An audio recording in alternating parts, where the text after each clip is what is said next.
You're probably saying, Rob, are you still experimenting with that darn new camera? And the answer is, heck yes. So now I've extended they call it the invisible selfie stick, as far as it'll go. So all this is going to be is I'm going to be sitting down in the park and talking about a few subjects, reading a few comments, and updating you on my over 60 RV life.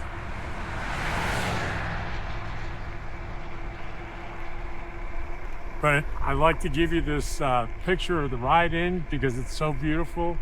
And yes, those flowers, I'm trying to get the color grading so it's yellow. It's funny, the striping on the street is orange, and the flowers are definitely yellow. They're gorgeous. And it's so hard in the video to get the color grading so it's the stripe is orange and the flowers are yellow. I'm working on it, I promise. It's Thursday, it is the 21st.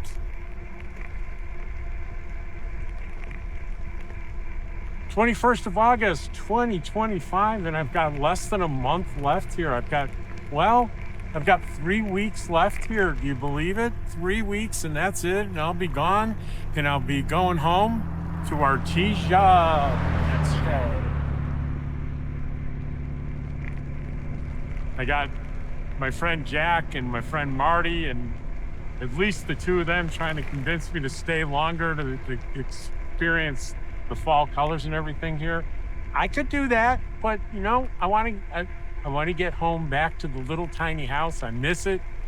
I miss my friends down there. It's going to be time to go. Time to go.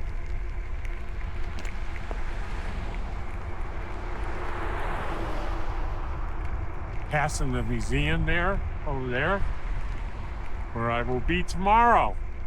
So if you're in the neighborhood in Eagle Nest, New Mexico, want to meet me, Dottie, I'll be at the museum from 10:30 to about 4:30 tomorrow.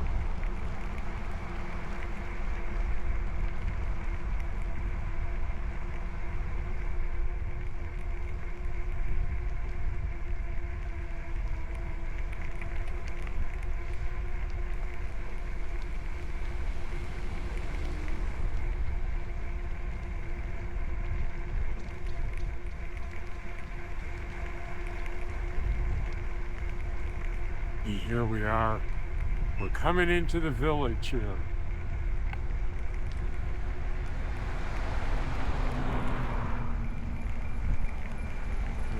I'm just passing Antler Village. It's cabin rentals. It looks really nice. It really does.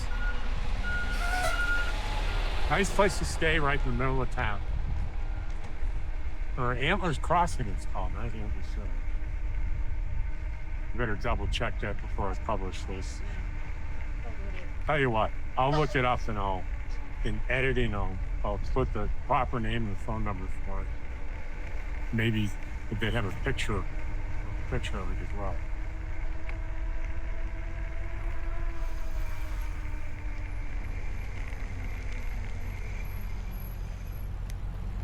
And we arrived at the park.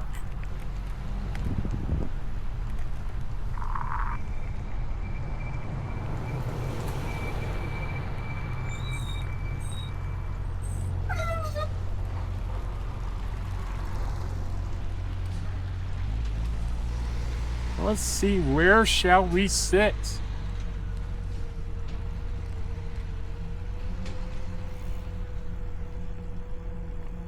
I think we'll be we'll go up in the shade here.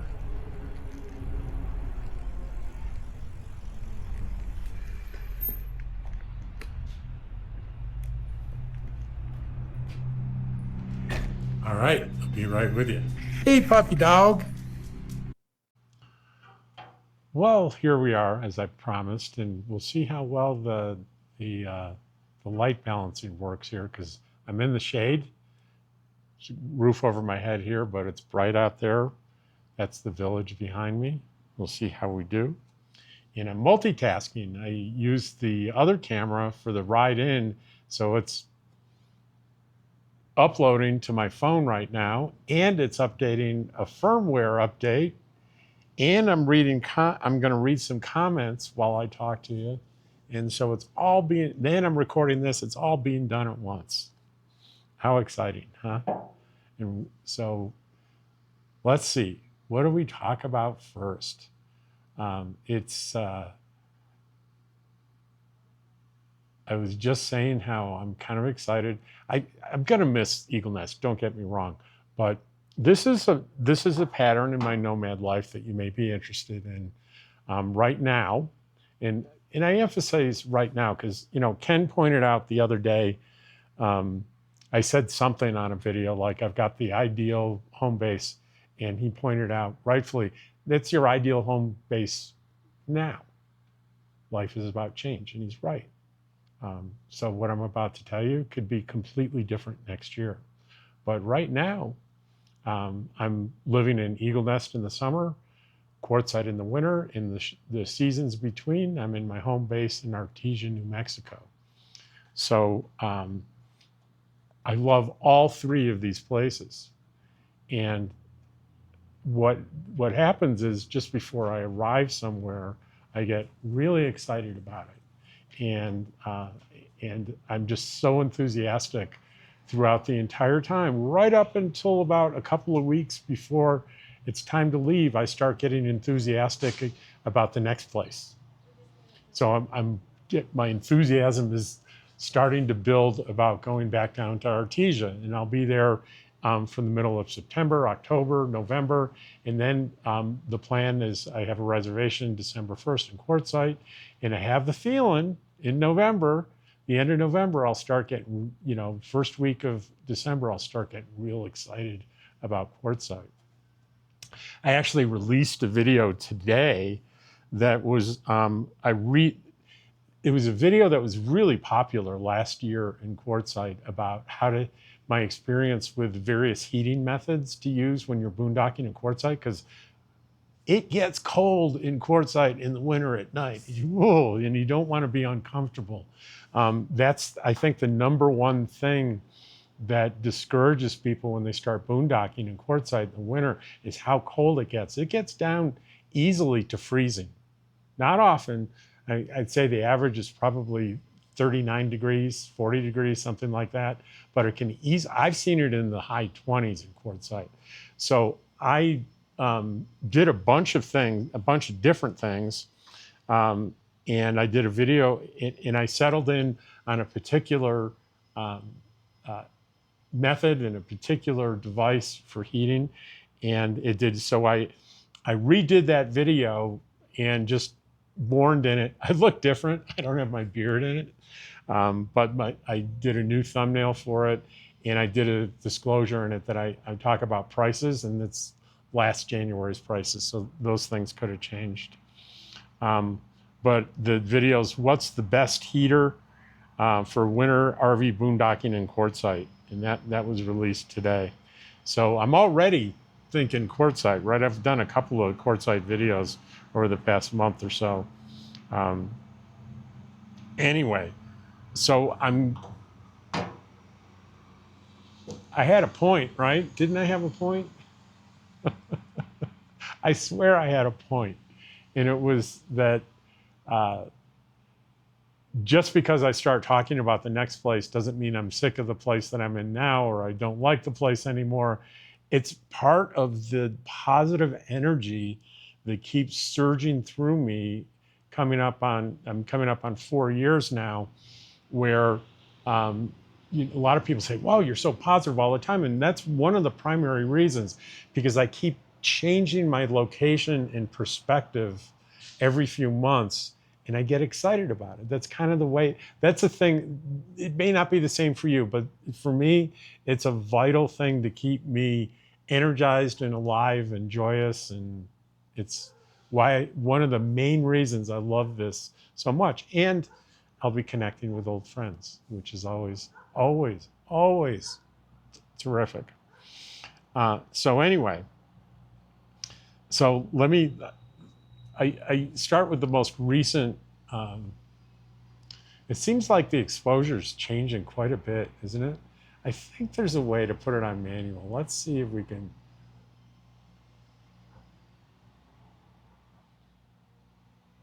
I'm going to stop it and set the manual exposure and come right back.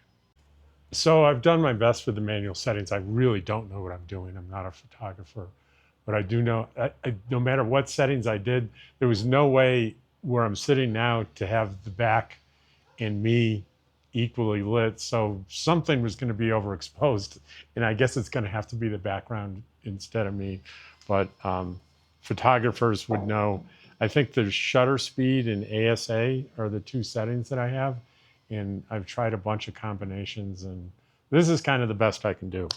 And it was a good thing to have it turned off because this big, huge, loud diesel truck just roared through here. It was deafening, a deafening sound. So I'm glad it was there. So let's I'll read some comments, and that'll get me thinking about topics. Right. So I'm gonna have it so the camera kind of follows me when I look down. So Mark Thiel says, thanks for the ride, and he means the e-bike ride. Do you have a video on how you've tricked out your e-bike? And I had to laugh, and I said to him, I put a mirror on the left handlebar. That's it. It's kind of hard to do a video on that. That's all the tricking out that I've done. Let's see. So today I had a video where I talked about a little bit that saying, I'm just saying, when people say that to you, it's always bothered me. And Ken says, I think the full phrase used to be, I'm just saying because I care. However, I've never heard it used in a positive way. I've never heard it with the because I care tagged on. I'm sure that's true. But I told him that. And I also gave him an article from Psych Central that is titled, What It Means When Someone Says, I'm Just Saying. And it says, this is from Psych Central, a website. Just saying is a common phrase you've probably heard someone utter before, usually after they say something offensive, mean-spirited, or otherwise negative. Adding just saying or I'm just saying to a thought or sentiment is often used to follow a mean comment or thought such as, that makes you look fat. Just saying. You've heard that before. It's a dismissive phrase that a person uses as an attempt to get out of the consequences of the words they just spoke, which is exactly why I don't like it. I don't like it one bit. And every once in a while, I think I brought it up in the video because I said it. It was like a subconscious thing. And the second I realized I said it, I was like, oh, I wish I could take that back. So instead of editing that out, I talked about why I don't like saying it and I don't like hearing it.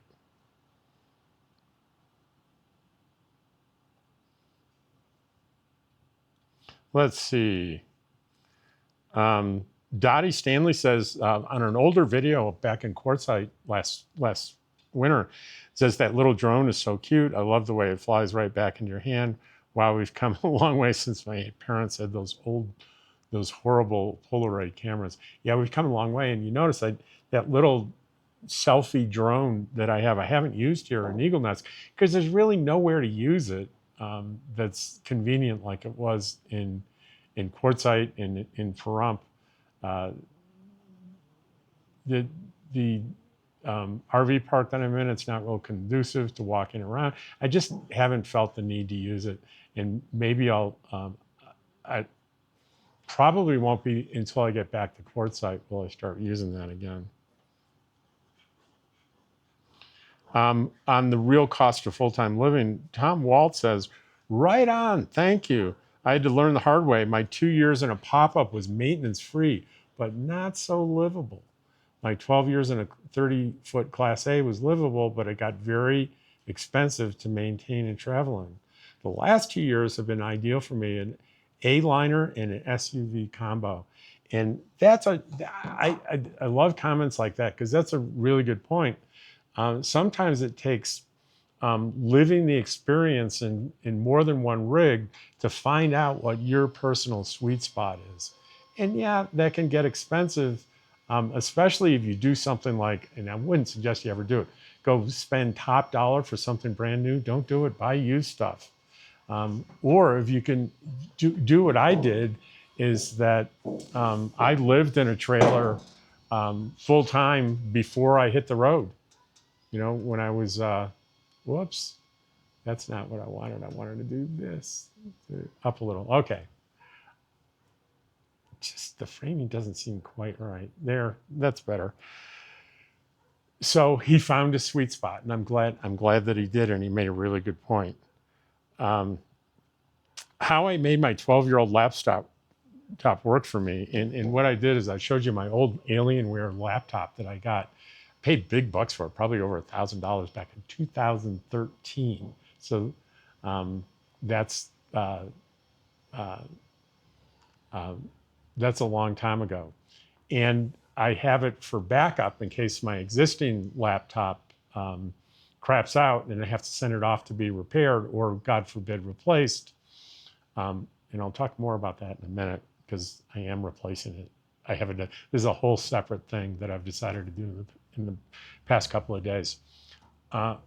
So what I decided to do, it's still working, the old Alienware, and there's a repair guy called Parts People. He has a huge YouTube channel that he does live repairs on the channel where he goes in and solders on circuit boards and things. I'm fascinated by it. I watch him every day. And he does Dell, exclusively Dell, and Alienware is Dell, by the way. It has been since like 2007. And so I thought, you know, what I'm going to do is at first I Googled, can I upgrade the CPU? And the answer is yes, and there's only one upgrade to it, a new CPU that cost me on Amazon about $100, $120. And also the thing, if you have an old computer or an old laptop in particular, heat is the enemy of a laptop. It's the enemy of all computers, but it's in particular, it'll destroy a laptop over time. And there's a couple of ways that happens. One is that there's cooling systems that involve fans, usually. If it's a good laptop, it's going to have more than one fan in it. And the fans draw in cool air and blow out the hot air.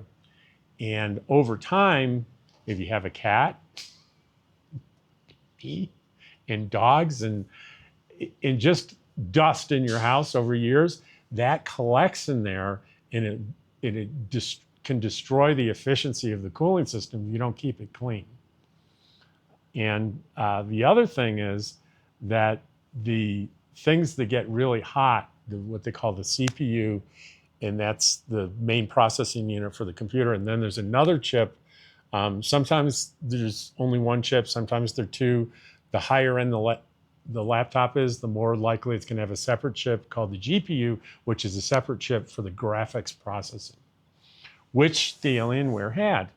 And there's what they call a heat sink, which is metal that goes over those two things, that the metal conducts the heat off those chips, and the fans are usually attached to the heat sink. But there's this paste that they do that's called thermal paste, and they put that on the chips between the heat sink and the chip. If I'm getting into the weeds, sorry, but this is stuff I'm enthusiastic about. Well, you can imagine this paste over 12 years or 13 years or whatever is going to dry up, right? And it's certainly less and less effective every year. And someone that's really on top of it would be able to change that paste every few years. Well, I've never changed the paste. And one of the reasons is because it's such a complex, expensive laptop, it really takes a pro to go in there and start taking things apart. Otherwise, you can, if you don't know exactly what you're doing, you can damage something and destroy your PC trying to save money fixing it yourself.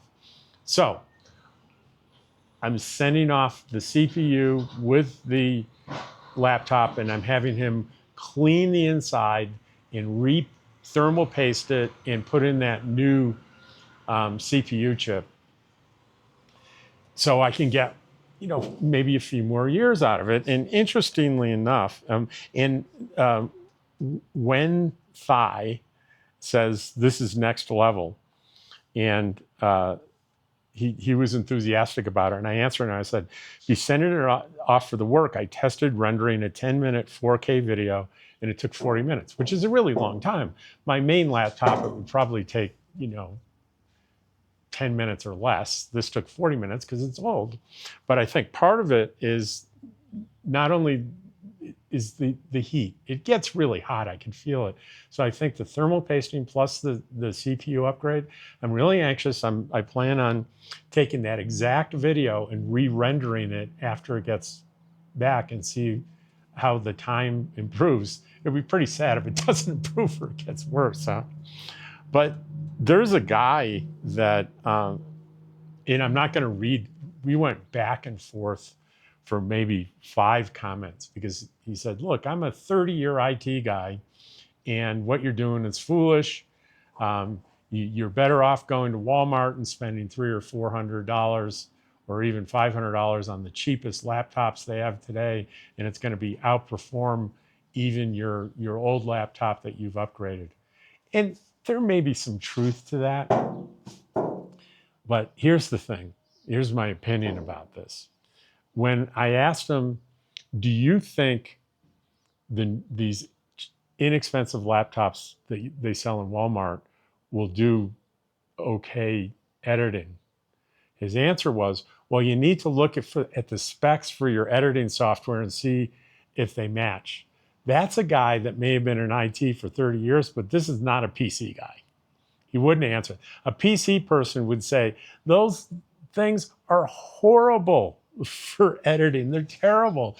None of them have what I said, a separate graphic processing unit. It's all integrated on the board, and it's as inexpensive as you can get, and they're not repairable, and often they're not upgradable either, and they're just going to be e-waste in a couple of years.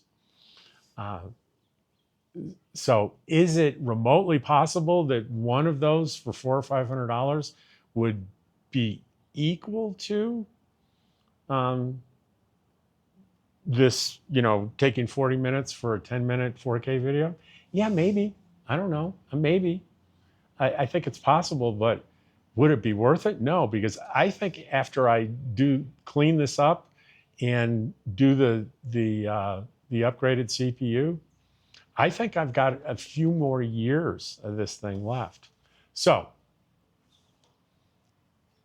I would bore you to death if I read the back and forth. Very well-meaning guy that didn't want to see me waste my money. And the other reason I think he's not a PC guy is one of the comments I made.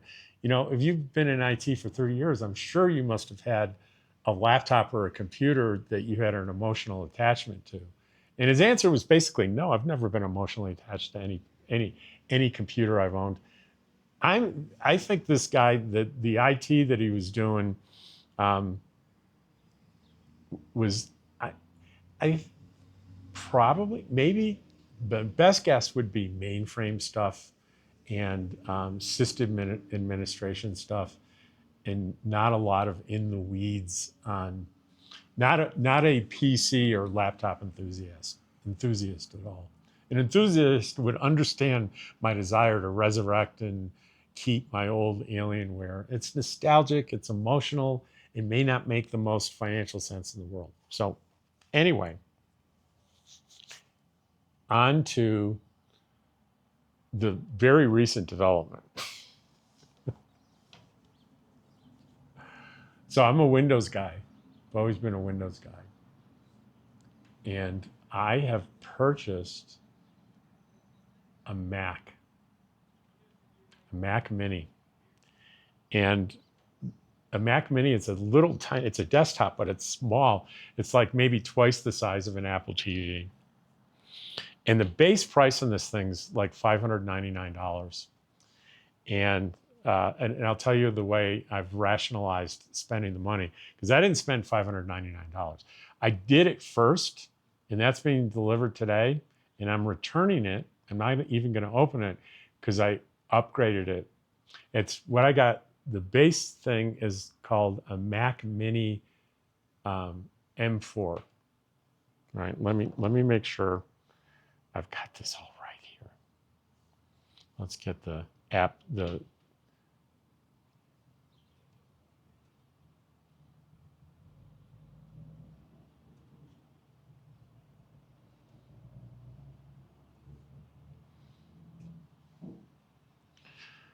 come on, products. Products, I'm on the Apple Store. Okay, Mac Mini, and with the M4 chip, Mac Mini M4. And it's $599 for the entry-level one, and that's the one I bought, and it's gonna be delivered today. But I did further research, and because I don't do super intensive video editing, but I do because some of my videos run an hour or more, that's pretty intensive. On my existing laptop, which is a Dell G15 5511 that I bought in 2021, rendering can take a long time. And I started doing research on the Mini, and it's remarkable. It's being touted as the best value desktop you can get anywhere now at that price point at $599. But I'm returning it. I've started the return. I'm not going to even open it because I upgraded it to I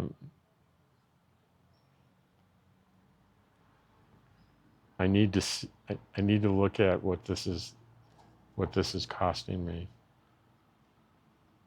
Come on, where does it say how much? Come on. $1,399. Whoa! So $600 to $1,400. That's quite a jump. That's that's an $800 jump. That's more than twice.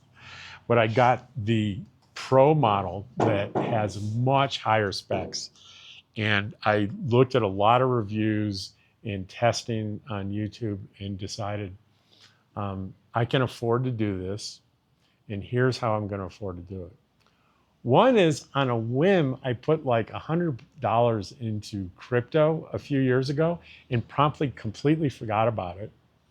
And then recently I was wondering, hey, whatever happened to that? And I had a hard time finding the website it was at, but it was up to like $330 some odd dollars. So I cashed that in. So that's taken it from, $1,400 to $1,100, right? And when I get this, provided it works as well as that I think it's going to work, because if it doesn't, I'll return it. And I think it's going to far outperform my Dell 5511. So if I went on to eBay and I looked at what I could sell that for. So let me go in there and tell you what they're selling for now. And I've upgraded mine. I've got like 64 gig of memory, and none of them on here. What did I say? I said G15 5511. And let's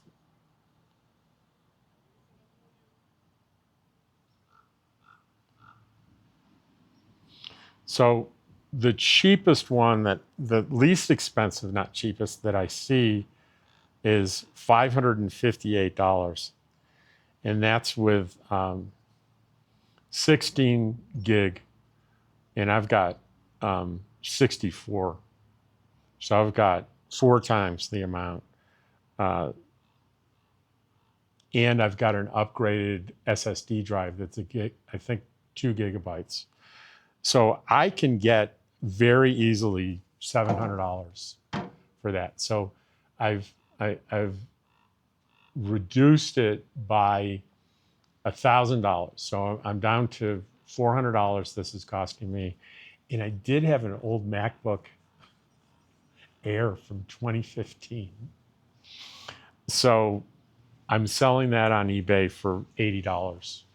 So I'm down to 300 and change out of pocket for me to do this thing.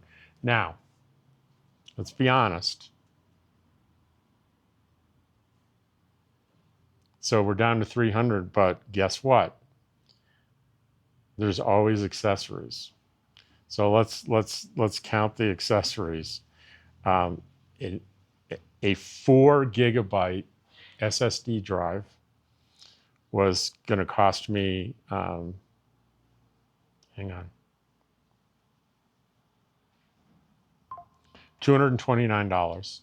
So we're $400 is now $630. And then you need a keyboard and a monitor for it. And this goes on and on and on. So like a little docking station that I can put the SSD in and expand the ports, and a monitor and a keyboard, another $200. So we're getting back up to about $750 to $800. And I think that because I do these videos every day, I feel justified in doing it. That's all there is to it. And I'm a geek.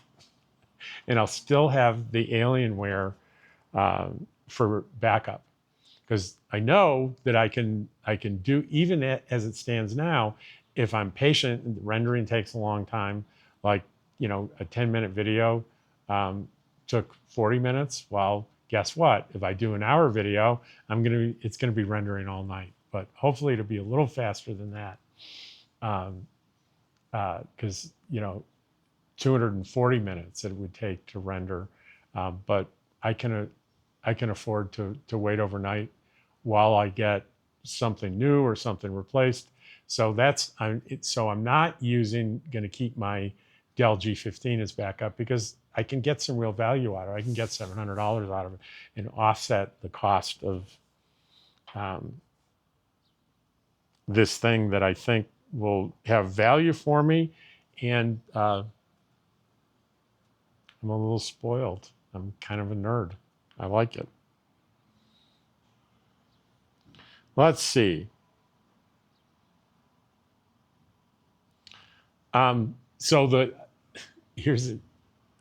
Do you have a problem with moisture from the furnace? And that's my ultimate on that.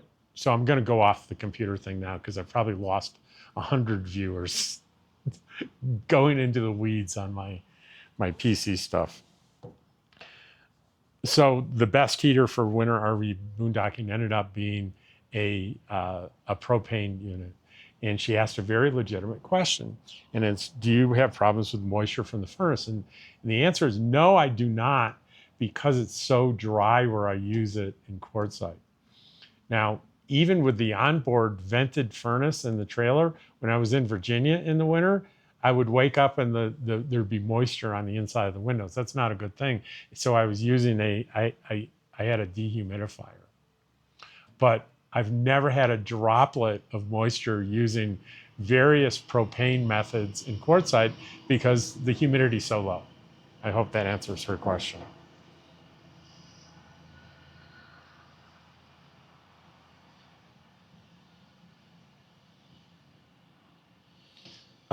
So another good question that just came up about the video, the heater's really great, although I have the question of the gas consumption each night and how you manage it. I probably spend $30 a month in Quartzsite on propane for that heater at the most.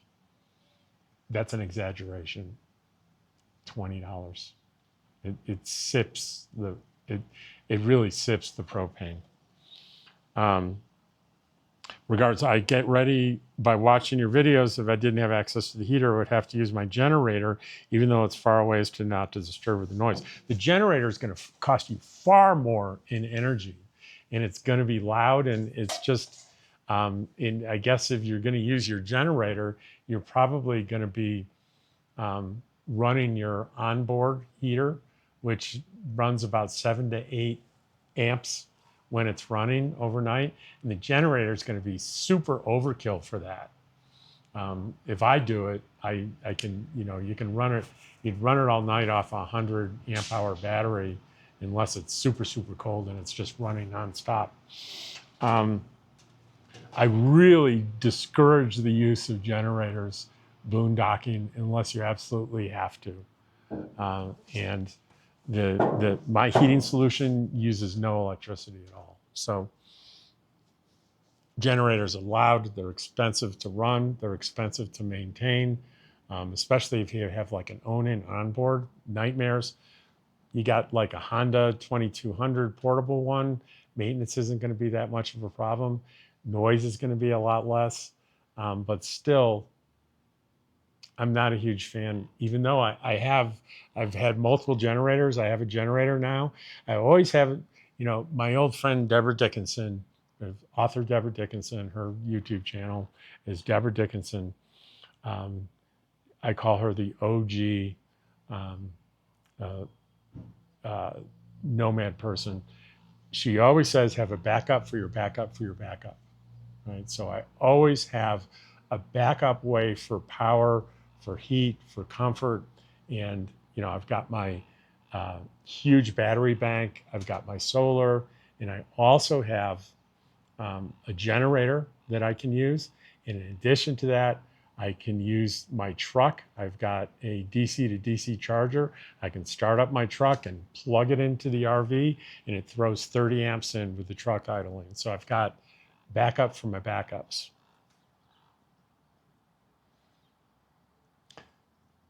If I didn't have access to that heater, I would have to use my generator, even though it's far away, as not to disturb the noise. That's fine, but I would discourage it. It just isn't an efficient way to do this. And this is the reason I did the video.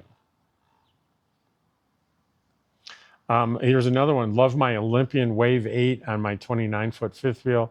I've had on legs with a 12-foot propane hose so I can move it where needed. Have had it for the entire 18 years I've been full-time boondocking. Honestly, it's one of the nicest things I ever bought for my RV. Cats and dog love it. It's silent, takes no electricity, perfect in quartzsite. Well, I don't know if she watched that whole video, but I had a wave.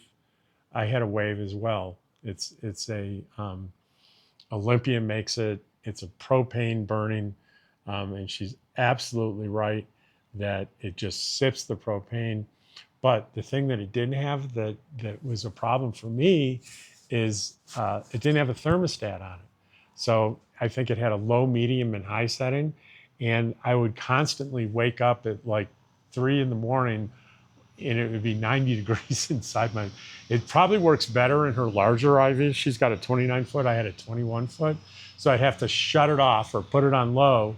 And then by the time 6 o'clock came around, I'd be shivering. So that's why the Olympian Wave, I think I had a Wave 6. And then I upgraded to an 8. I can't remember the numbers, but I had one that was too small that couldn't keep up, and I got a bigger one that overdid it.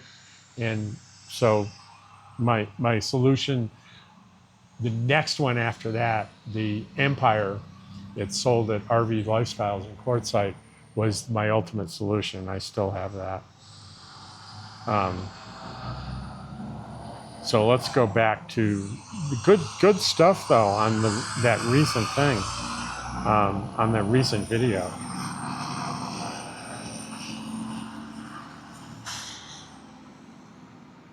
Oh, Right Way says, so you don't have the desire to travel the U.S. And I didn't know what he meant. And what he meant, and I said, where is it that you think that I'm traveling? I'm in the U.S. And I thought maybe he thinks I'm not, or I was confused. He says, outside of the Southwest. Okay, I get what you're saying. my traveling is all around the Southwest. And well, I've been up to Idaho. I stayed in Idaho. I was at Camp Post in Idaho. So it's basically the West. And I was in Utah. Good question, because a lot of people want to travel the whole United States. And I just don't have that desire. I don't have the desire to frequently change locations. And two, I don't love traveling long distances. So not for me. I'm not going to travel, any further east than Texas. And probably at this point, I'm not going to go much further north than where I am now. So that's the answer. That's the answer. That was right way with a W for right. I know there's a W in way, but it's right, W-R-I-G-H-T, way. So Linda said, I just looked up today in the LTV bass, it's 180s, but on September 1st, it's going up to 600. And my first thought was, no, it's not. It can't be right. You know how I know it's not right? Because if that was true, you would have every RV YouTuber on the planet doing videos on it. Because here's the deal. There's a proposal to raise it from $180 to $600. And they haven't pulled the trigger. You can still buy it for $180. And what she's talking about is, well, I asked her, I said, I looked and do not see that. What site are you looking at? She said, well, I just Googled, and it gave me the information. Well, here's the thing to watch out for. Google has now an AI feature that's automatic, artificial intelligence, that at the very top of the page, even before the sponsored links, is the AI answer. You got to be careful, because the AI answer is often wrong. It's especially with things like this. Now, next to its statement, there's a little thing you can click that gives you the source they're using. And if you click, and it did say, it's going to go up to 600 on September 1st. When I clicked the source link, it was somebody's Facebook post. So I went again directly to the BLM. It's no word of it on the Bureau of Land Management websites. That's where it would be if it was officially going to go up on September 1st. There's the rumor is because of that is chugging around on Quartzsite Chatter, which is a Facebook group. A number of people who had have direct contact with BLM employees saying it's not true. It's not true, and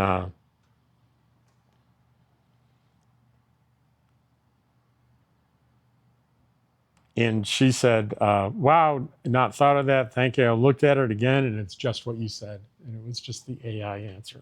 So we all need to be careful doing that. I've been guilty of looking at that first answer and go, oh, that must be it. But now I'm getting in the habit of checking the sources. Where are they getting the information?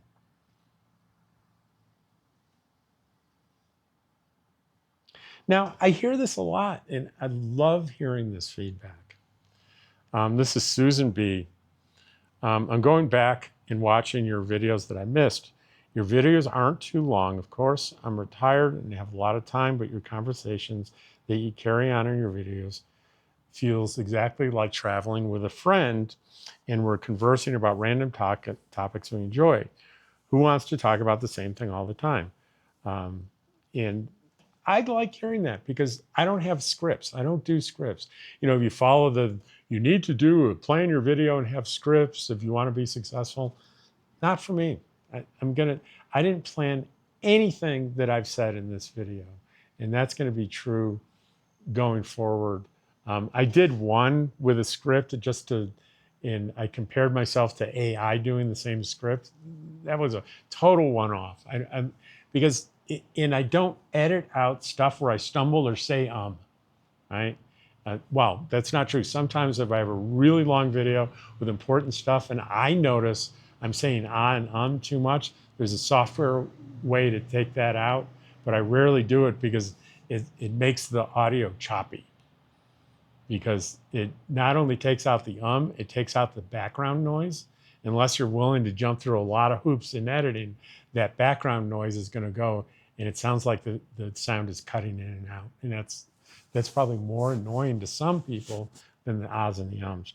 But my point is that I don't do much editing at all because I want it to seem natural. This is the way people talk to each other. People don't talk to each other in scripts. And people generally don't pre-plan exactly what they're going to say to a friend riding on the riding bikes or riding in the car or sitting in the park like I am now.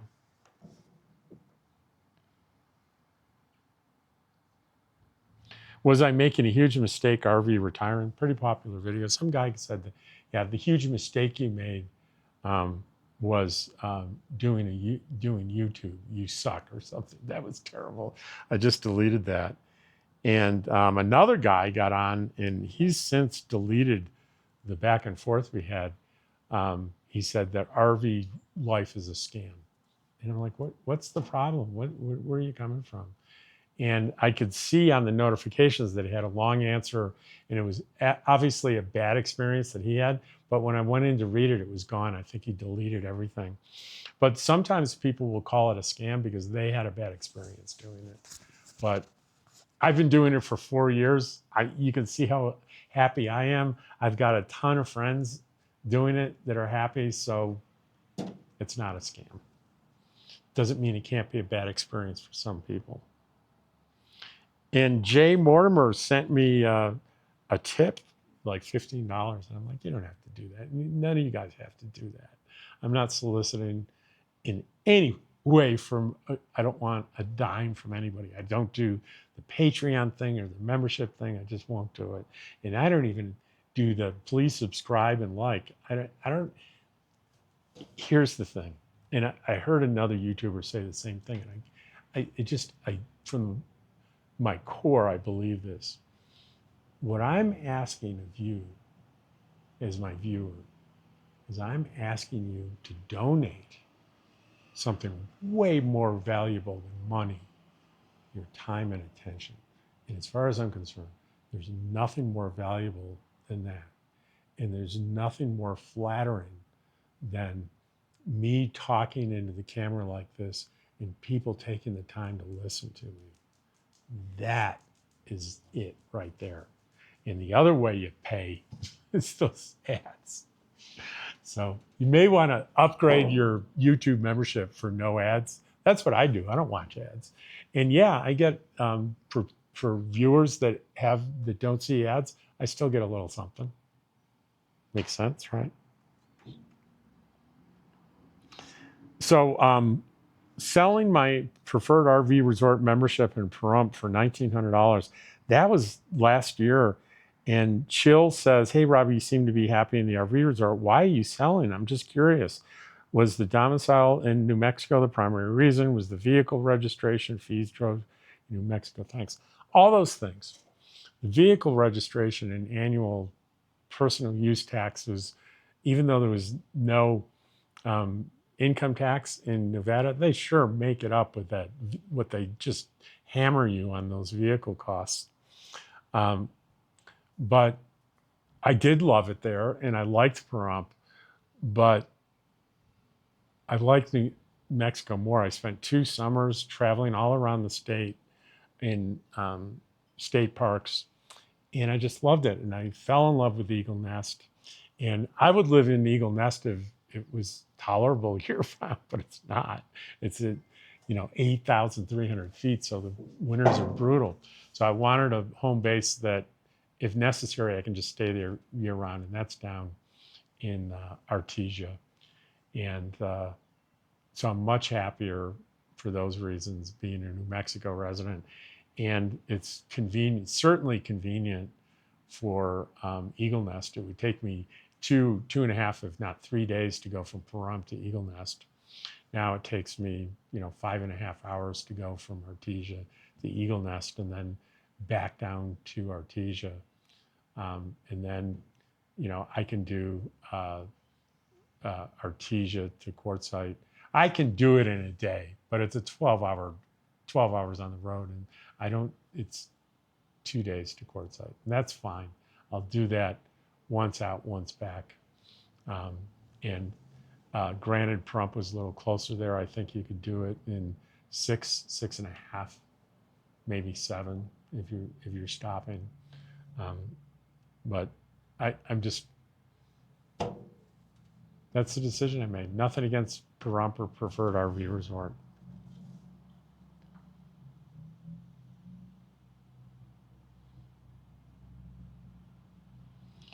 I did a positive news story on a woman that worked in a retail establishment and paid extra attention to a particular customer that she found out that had a profound impact on the customer and her family. It was very touching. This guy writes, his name is Tim Harsh. I'm a retired butcher and customer service was the favorite part of the task. Let's face it, people are impatient and rude. It doesn't help that corporation don't allow you to have time to truly engage. I treated every customer, young, old, and disabled, like a superstar because without them, I wouldn't be employed. And I said to him, if you were my butcher, you would have a customer for life. This is about kindness. Taking the time and the effort to be kind to people. And that's what most of my daily positive news videos are about, the effects of kindness. I know I tell stories, one in particular about a doctor that was kind to me when I was 12 years old. And he did it in 10 minutes without much effort. And he literally changed the course of my life. 20 or 30 years later, I was making decisions based on how he helped me. And he never had a clue that he made any difference to me at all. But at a very vulnerable time in my life, he came as an authority figure that validated me by really sending me the pretty direct message, kid, there's nothing wrong with you, you're okay. And no adult had ever said that to me before, and it made a profound difference. So I understand now that little things that you do, small acts of kindness that take very little effort, can have enormous impacts in people's lives, and you will often never know that it happened. So that makes it worth doing and worth living it. And I do whenever I can. I'm not perfect. I can be a jackass. I really can. Trust me.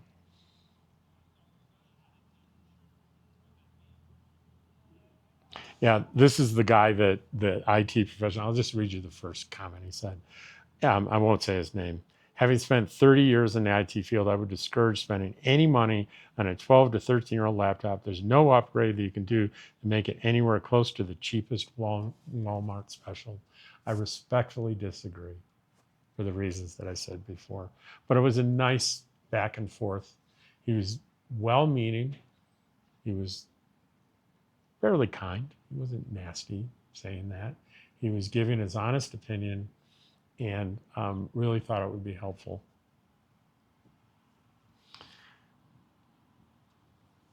Oh, this is funny.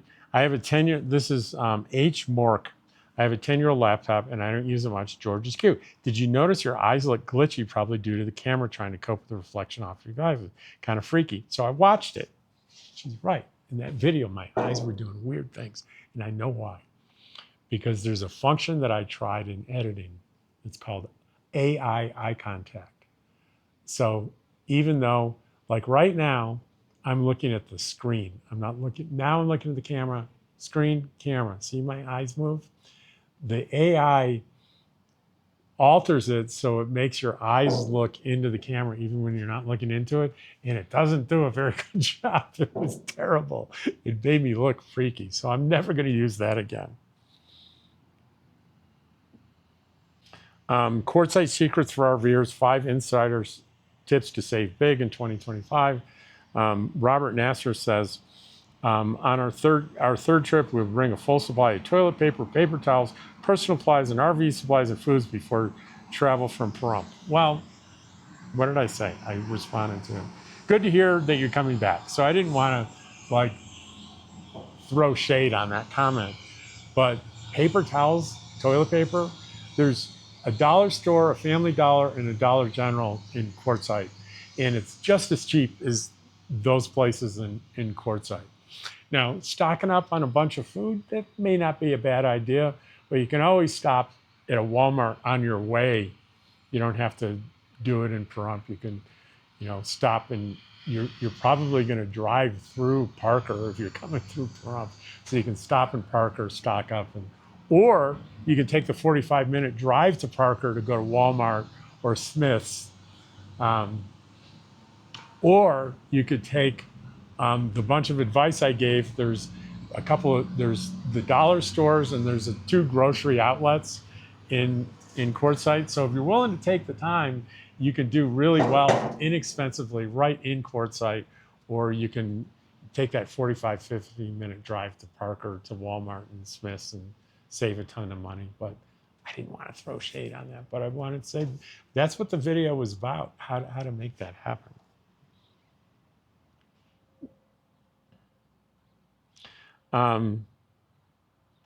Oh, here's a good topic for Quartzsite. Janio Bermudez. Greetings. The other day I saw one of your videos from Quartzsite where you're walking through the big tent, and some people were offering seasonal jobs for RV people. Very interesting. I'd like to see it again for the information. I haven't been able to find it. So I responded to her and gave her 2 videos from last year. I generally go to the big tent and do a video every day. So 2 of the days I talked to people that were hiring. And so I gave her links to that. And if you just want to Travels with Dottie Big Tent in search, you're going to come up with all those videos. Or you can go in to the last day of the big tent. That's the one she was commenting on. In that one, there wasn't anybody hiring on the last day. So she couldn't find the other ones. So you could go to that video and look at the comments and see how I responded to her. And that's called the last day of the big tent.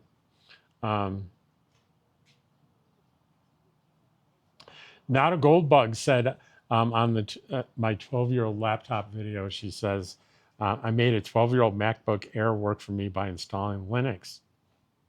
Excellent, excellent. No e-waste. You're using it. Good for you. How are we doing now? Oh, we're at 46 friggin' minutes. This is way too long, but I had a ton of fun today, and I hope I didn't bore you too much with going on and on about the laptop stuff, but it's something that I'm passionate about, and I talk about stuff on my channel that I'm passionate about, and I understand it's not everybody's cup of tea, but that's going to be it. I think for the end right now, I'm going to do get back on the bike and just tootle around the village a little bit. So if you're not into that, just take off here. But if you like seeing me ride my e-bike, here you go. All right, you can see I'm walking now, and I just realized my rearview mirror is all spudged up.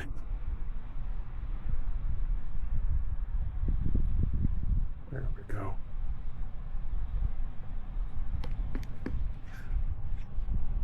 I spent a little bit of extra money, so it's a real nice mirror. Yeah. It's called a Me-Chow mirror.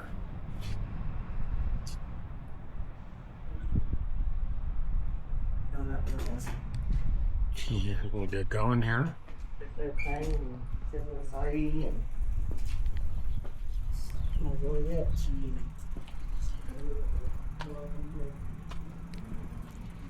Boy, that lady was smoking a cigarette, and I haven't smelled that smell in so long. It used to be a really good smell for me because I was a horrible heavy smoker.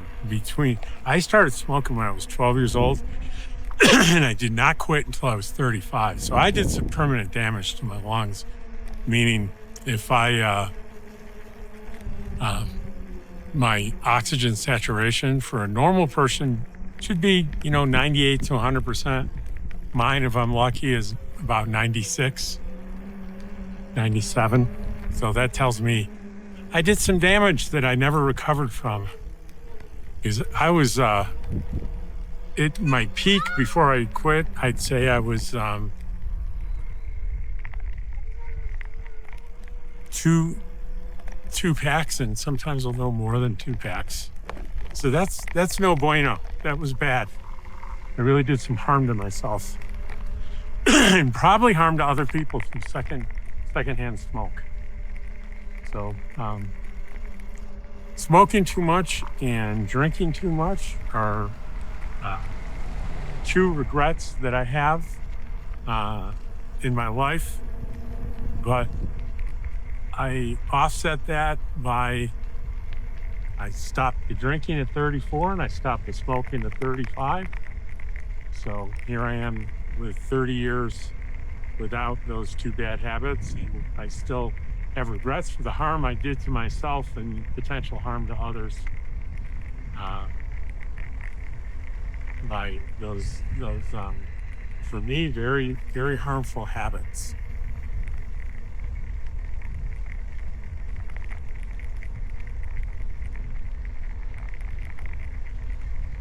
So beautiful right now. It's not even noon yet, but this is the typical weather. It's breezy, probably 5-6 mile an hour breeze. I would guess it's 72 degrees.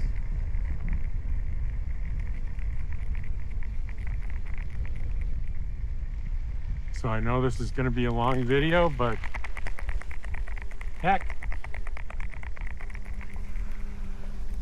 So I noticed when I have the pole out, when I hit a bump, that camera moves around a lot. I bet it's noticeable.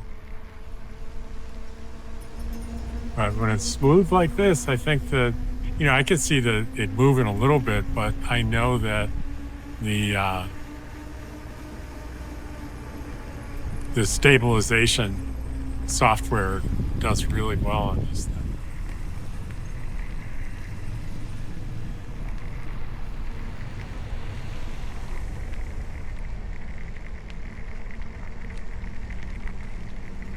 You're gonna have the big crowds in Angel Attic here, which is the resale shop, because for the week they open on Thursdays, so it's not as crowded as it is at like 10 o'clock in the morning. The minute they open, people charge in looking for the good stuff, the good new stuff. And they grab it up pretty quickly. So if you're here and you want really good deals, show up and stand in line at 10 o'clock Thursdays. And the Eagle, this scaffold, it's open. I'm tempted. I have a temptation to go in there and buy a cheeseburger, but you know what? I bought stuff for salads, and I'm going to be eating salads until it's gone, because if I don't, I'll waste the money on the lettuce and the tomatoes and things because it'll go bad. So, not today. Go through this is the Valero in Rocky's Market, which the lady there makes fresh breakfast sandwiches every morning. Oh my God, they're so delicious. And I don't mind saying, oh my God, because a deity must be involved in something that tastes that good.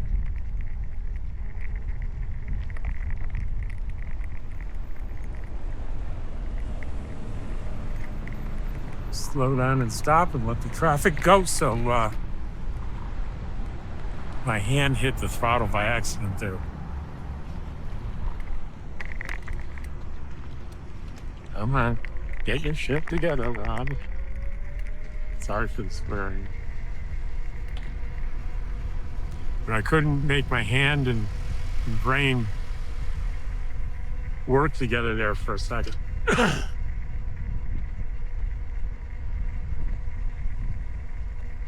I very rarely swear on camera.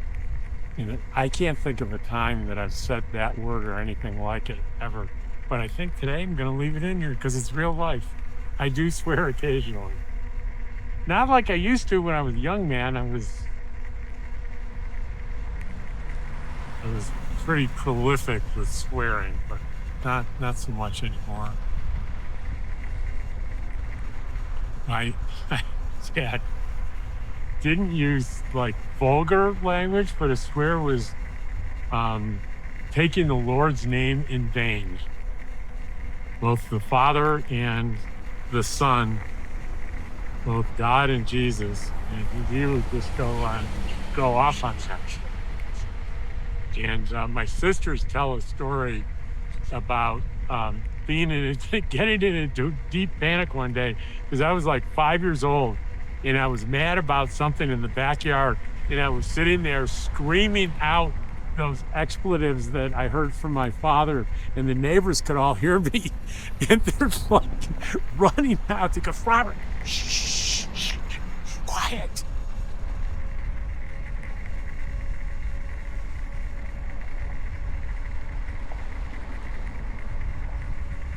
And I'm not going to tell you the exact words because it'll be offensive to some people that really take this, not taking the Lord's name in vain is a pretty serious stuff. But it doesn't take much of an imagination to figure out what was going on.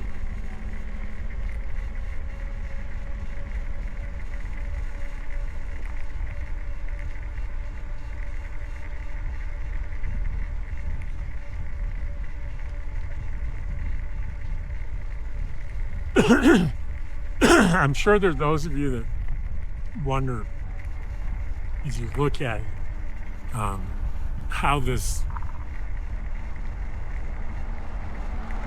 it looks around here with the mountains and the village and everything.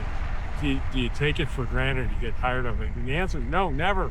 I'm looking not in the same direction you are now, but I'm looking the other way out at the mountains, and as I go along here, you can probably see more what I'm talking about.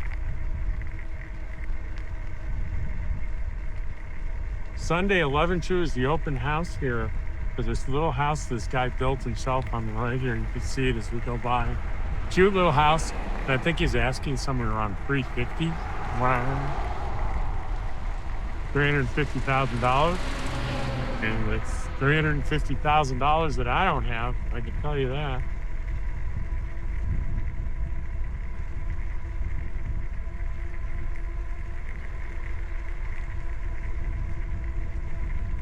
But I don't get tired of looking out over and seeing this incredible view. And I'm looking at the beautiful yellow flowers on either side of the road, and the mountains in the background, and the lake to the right. It's just gorgeous.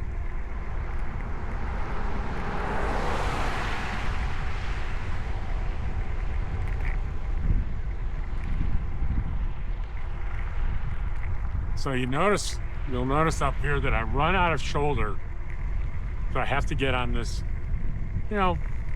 highway. We're here, they're gearing up to go 50, 55 miles an hour on this 2-lane highway. And it's, it can be risky business. Other than, here's how I mitigate the risk. It's only a very short distance for me to get off here and to go back to camp. And I have this rear view mirror that I keep an eagle eye to make sure there's no one coming up behind me.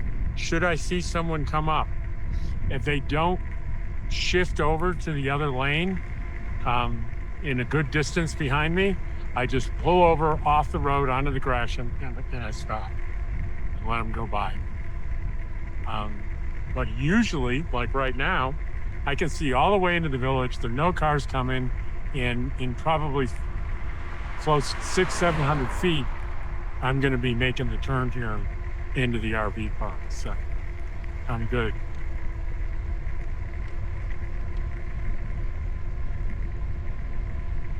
See, no vehicles. I'm good.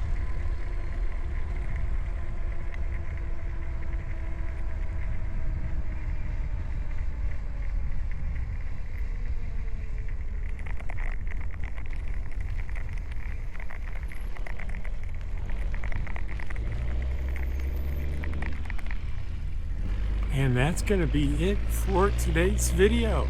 I'm stopping by the office, see if my FedEx is here, and I will see you in the next one.